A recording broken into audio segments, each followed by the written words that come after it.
बिस्मिल्लाहिर्रहमानिर्रहीम। अस्सलाम वालेकुम। सेकेंड ईयर क्लास सबक पहली फ़तह जो कि नसीम हिजाज़ी के नावल मोहम्मद बिन कासिम से लिया गया है। अज़ीज़ तलबात, आज हम पढ़ेंगे सफ़ा नंबर 35, सफ़ा नंबर 36। इससे पहले जो हमने इस सबक का आगाज़ किया उसमें बताया गया कि मोहम्मद बिन कासिम जो कि क्या था, हज्जाज बिन यूसुफ का भतीजा था। एक अरब लड़की की फ़रियाद पर जिसे सिंध के बहरी कज़ाफ़ों ने गिरफ़्तार कर लिया था, उसे जो है मोहम्मद बिन कासिम को 17 साल की उम्र में सिंध पर हमला करने का हुक्म मिला।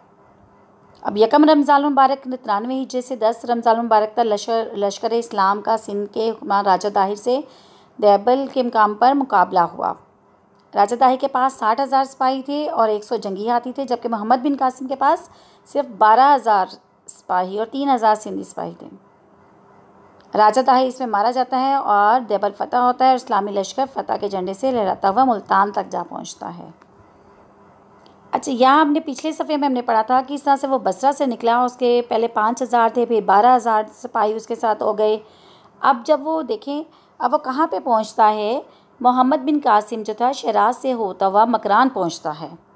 शराज अज़ीज़ तलबा तेहरान से तकरीबन 600 मील दूर ईरान का एक मशहूर शहर है, जहाँ सादी और हाफिज़ जैसे शोरा थे। और मकरान की सहद अबूर करने के बाद लसबेला के पहाड़ी इलाके में उसे बहुत सी मुश्किलात का सामना करना पड़ा। लसबेला अज़ीज़ तलबा जो है, अब यह कलात डिवीज़न का एक ज़िला है। पहले ये आज़ाद रियासत थी। मोहम्मद बिन कासिम के हमले के वक्त इस रियासत का नाम अराबील था। भीम सिंह जो था वो क्या कर रहा था, 20,000 फ़ौज के साथ लसबेला के सिंधी गवर्नर की अनानत के लिए पहुंच चुका था। अब भीम सिंह जो है देबल के हाकिम आला और फ़ौज के सिपहसालार जो थे उदय सिंह का नौजवान बेटा, जो अपने बाप के बरक्स अरबों से मरूब नहीं था। इयानत करना में क्या मतलब क्या होता है, मदद करना। उसने एक मजबूत पहाड़ी किले को अपना मरकज़ बनाकर तमाम रास्तों पर अपने तीर अंदाज बैठा दिए थे। अपने बाप की मुखालफत के बावजूद वो राजा को इस बात का यकीन दिला चुका था कि उसके 20,000 सिपाही 12,000 मुसलमानों को लसबेला से आगे नहीं बढ़ने देंगे। अब मुसलमानों के पहाड़ी इलाके में दाखिल होते ही भीम सिंह के सिपाहियों ने इक्का दुक्का क्या करना शुरू किए। इक्का दुक्का का मतलब होता है छोटे छोटे इक्का दुक्का हमले करना शुरू कर दिए। 30-40 सिपाहियों का एक गिरोह अचानक किसी टीले के पहाड़ी के पीछे से नमोदार यानी ज़ाहिर होता और आन की आन में वो क्या करता, आन की आन में ज़रा सी देर में मोहम्मद बिन कासिम की फ़ौज के किसी हिस्से पर तीर और पत्थर बरसा कर क्या कर हो जाता, गायब हो जाता। अब इस ज़रा सी देर में जो छोटे छोटे वो हमले कर रहा था थोड़े थोड़े वक्फे के साथ 30 या 40 सिपाहियों के साथ, उससे क्या मसला जो दरपेश आ रहा था मुसलमानों को, घोड़ों के सवार इधर उधर हट कर अपने बचाव के लिए तो कर लेते, लेकिन सबसे ज़्यादा मसला जो था वो क्या था, शुतर सवार थे। अब शुतर सवार जो थे, सवार दस्तों के लिए हमले बड़ी हद तक परेशान कुन साबित हो रहे थे। बाज़ औक़ात क्या होता था कि वो जो शुतर यानी ऊँट जो थे बिदक कर, ठीक है, बिदक कर मीन डर कर वो क्या करते थे, भागने वाले ऊँटों को मुनज़्ज़म करना जो था, अब बिदक जाते थे तो अब उनको जो भागना शुरू कर देते उसको मुनज़्ज़म दोबारा से तंजीम में लाना, इकट्ठा करना और फिर उसका मुनज़्ज़म करना जो था वो मुश्किल हो जाता था। तीसरे पैराग्राफ में देखिए, मोहम्मद बिन कासिम ये देकर हरावल के प्यादा दस्तों की तादाद में जो था, हरावल कहते हैं लश्कर के आगे आगे चलने वाला दस्ता जो होता है, तादाद में इजाफा कर दिया। लेकिन हमलावर की एक जमात आगे से कतरा कर भागती और दूसरी जमात पीछे से हमला कर देती। एक गिरोह किसी टीले पर चढ़कर लश्कर के दाएं बाजू का अपनी मुतवज्जा करता और दूसरा बाएं बाजू पर कर देता। जो मोहम्मद बिन कासिम की फ़ौज आगे बढ़ती गई, इन हमलों में शिद्दत की यानी कि अब मोहम्मद बिन कासिम की जो फ़ौज थी वो जो आगे अपना पड़ाव करती जा रही थी, उसके हमले जो थे उनकी तरफ से ज़्यादा होते जा रहे थे। रात के वक्त पड़ाव डालने के बाद शब खून के डर से कम 1/4 फ़ौज को आसपास के टीलों पर काबिज होकर पहरा देना पड़ता। शब खून का मतलब है रात को बेखबरी में दुश्मन पर हमला करना। तीसरे पैराग्राफ में देखिए अजीज़ तलबात, एक शाम जब मोहम्मद से एक जुलूस से जासूस ने इत्तला दी कि शुमाल की तरफ जो है 20 कोस के फासले एक मजबूत कला बनाया हुआ है, इस लश्कर मुस्तकर है। ठीक है, मुकम्मल इनका ठिकाना है। अब जो मुस्तकर ठहरने की जगह, मुस्तकर का मतलब क्या होता है? ठहरने की जगह। वहाँ पे ये ठहरे हुए हैं। मोहम्मद कासिम ने तजुर्बा का सलाहियों के सलाहकारों को क्या किया, एक मजलिस से शूरा बुलाई, उनसे मशवरा लिया, उनसे सलाह दी। अब हमें क्या करना चाहिए? अब मसला थी। अब उस चंद सलाहकारों की क्या सलाह थी कि रास्ते को छोड़कर समंदर के साहिल के साथ साथ निस्बत हमवार रास्ता अख्तियार किया जाए, ताकि हम इस कले से जिस कदर दूर होंगे उस कदर हम इन हमलों से महफूज रहेंगे। लेकिन मोहम्मद बिन कासिम इनसे मुतफिक ना हुआ, यानी तो उन्होंने इस बात से इत्फाक ना किया। उसने क्या कहा मोहम्मद बिन कासिम ने कि जब तक ये इलाका दुश्मन के पाक नहीं होता, यानी जितनी देर तक ये इलाका जो है हम दुश्मन से पाक नहीं कर लेते, हमारा आगे बढ़ना ख़तरे से खाली नहीं है। ये कला उनके दफा की अहम चौकी है। मुझे यकीन है कि इस कले के फ़तह हो जाने के बाद दुश्मन ये तमाम इलाका खाली करने पर मजबूर हो जाएगा और दुश्मन के जो सिपाही यहाँ से फ़रार होंगे वो देवल पहुँचकर एक शिकस्ता खोर जहनीत का मुजाहरा करेंगे। लेकिन अगर हम यहाँ से कतरा कर निकल गए तो उनके हौसले बढ़ जाएंगे। वो देखिए हमारा अक़ब हमेशा गैर महफूज रहेगा। अक़ब का मतलब क्या होता है? पिछला हिस्सा। अब यहाँ पे देखें, अब बड़ी अच्छी एक मोहम्मद बिन कासिम ने सलाह दी कि हम जहाँ पे हैं हम जितनी देर के इन लोगों का सफाया नहीं करेंगे, इन लोगों से मुकाबला नहीं करेंगे या इनको शिकस्त नहीं देंगे, हम मज़ीद आगे नहीं बढ़ेंगे, नहीं तो हमें पीछे से ख़तरा ही रहेगा। इस किले की फ़तह के बाद अगर पहाड़ों में फैले हुए लश्कर की तादाद काफ़ी हुई तो वो इस इलाके में हमारे साथ एक फ़ैसला को जंग लड़ने की कोशिश करेगा। इसमें भी हमारी बेहतरी है। मैं समझता हूँ कि हमारी पेशकदमी रोकने के लिए इस किले के महाफ़ज़ों की जो ज़्यादा तादाद आस पास के पहाड़ों पर मुनक़सिम है। मुनक़सिम का मतलब करता है तकसीम की हुई, बटी हुई।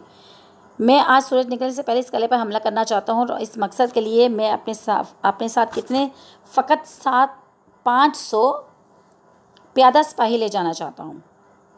अब बाकी फ़ौज के साथ रात पर पेशकदमी जारी रखें। अब वो क्या कह रहा है कि मैं 500 फ़कत लेकर जा रहा हूँ, जो बाकी बच गए हैं वो अपने साथ आप क्या करें, आप पेशकदमी ना रोकें बल्कि आप आगे बढ़ते चले जाएं। इसका नतीजा ये होगा कि जो लोग चारों तरफ का ख्याल छोड़कर आपका रास्ता रोकने की फ़िक्र करेंगे, यानी कि आप देखें वो पता चलेगा कि ये पड़ा वो आगे चला गया तो वो उनको रोकने की कोशिश करेंगे। चांदी रात में आपके लिए आगे बढ़ने का रास्ता जो है ज़्यादा ख़तरनाक साबित होगा। अगर सुबह तक आपका कला फ़तह हो जाने की खबर पहुंच जाए तो आप पेशकदमी रोककर मेरे काम का इंतज़ार कीजिएगा, यानी मेरे हुक्म का इंतज़ार कीजिएगा। अगर कला फ़तह हो जाने के बाद दुश्मन ने किसी जगह मुनज़्ज़म होकर मुकाबले की हिम्मत की तो मैं किले की हिफाजत के लिए चंद आदमी छोड़कर आपके साथ आ मिलूँगा। और अगर उन्होंने किले को दोबारा फ़तह करना चाहो तो आप वहाँ पहुँच जाएंगे। एक बूढ़े सलाह ने क्या कहा मोहम्मद बिन कासिम की ये सारी बातें सुनकर, जो उसने सलाह दी, उसने क्या कहा कि मुझे यकीन है कि इंशाल्लाह आपकी कोई भी तदबीर, यानी कि आप जो भी बात कह रहे हैं, जो भी तदबीर हमें बता रहे हैं वो सही गलत नहीं है, लेकिन सिपहसालार का जो है फ़ौज के साथ रहना ही मुनासिब है।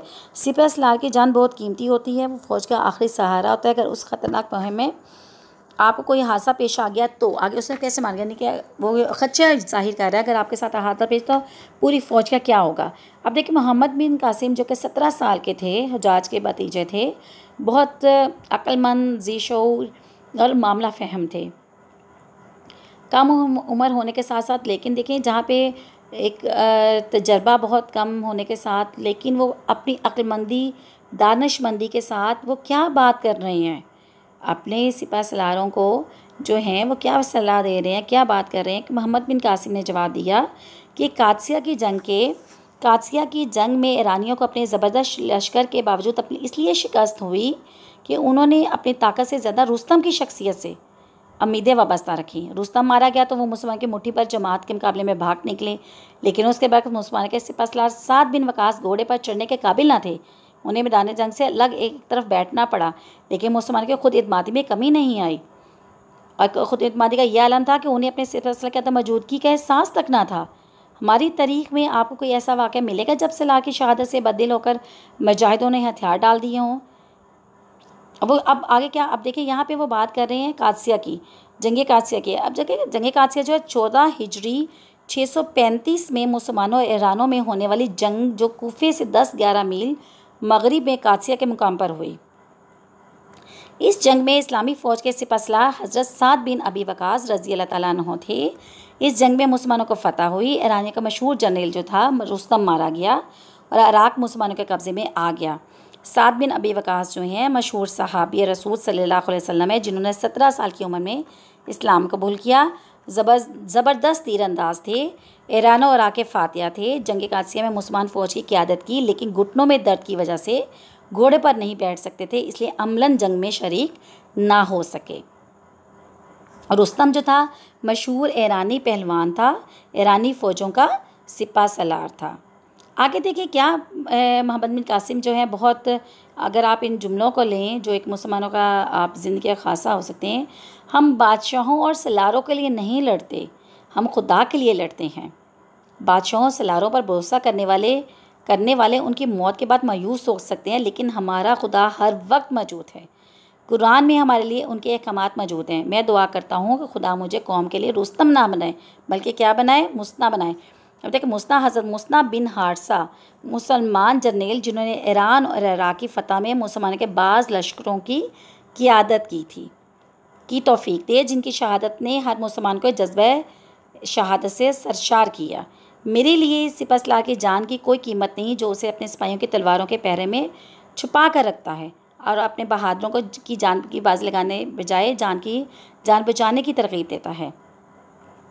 अगर इस किले को फ़तह करना इस कदर अहम ना होता तो हम शायद किसी और के सपोर्ट कर देते, लेकिन इस बात का ख़तरा, इसकी अहमियत दोनों इस बात के मुतकाज़ी हैं। मुतकाज़ी का मतलब क्या है, तकाज़ा करती हैं कि मैं ख़ुद इनकी रहनुमाई करूं। अब ज़ुबैर ने क्या कहा कि मैं आपके साथ चलता हूं, लेकिन उसके जवाब में मोहम्मद बिन कासिम ने उनका क्या कहा, नहीं, मैं एक किला फ़तह करने के लिए 2 दिमागों की ज़रूरत नहीं समझता। मेरी गैर मौजूदगी में तुम्हारे फ़ौज के साथ रहना बहुत ज़रूरी है। मैं अपनी जगह मोहम्मद बिन हारून को मुकर्रर करता हूँ और तुम उसके नाइब हो। अज़ीज़ तलबात, ये है मोहम्मद बिन कासिम नसीम हिजाज़ी का नावल, जिसमें से जो है कुछ हिस्सा जो है पहली फ़तह निसाब हमारे सेकंड ईयर के निसाब में शामिल किया गया। इसमें देखिए पूरे में क्या है, अज़्म है, हिम्मत है, ताकत है, दूरअंदेशी है, मामला फ़हमी है कि किस तरह मुसलमानों को जो है मामला फ़हमी करते हुए दानिशमंदी के साथ, और किस पे तवक्कल करना है, अल्लाह पे तवक्कल करना है। अल्लाह पे तवक्कल करते हुए, अल्लाह पे भरोसा करते हुए अपने कदमों को आगे बढ़ाते जाएं, तो अल्लाह ताला आपके रास्ते में हर आने वाली मुश्किलात को ख़त्म करता चला जाता है और वह आपके लिए आसानियाँ पैदा कर देता है।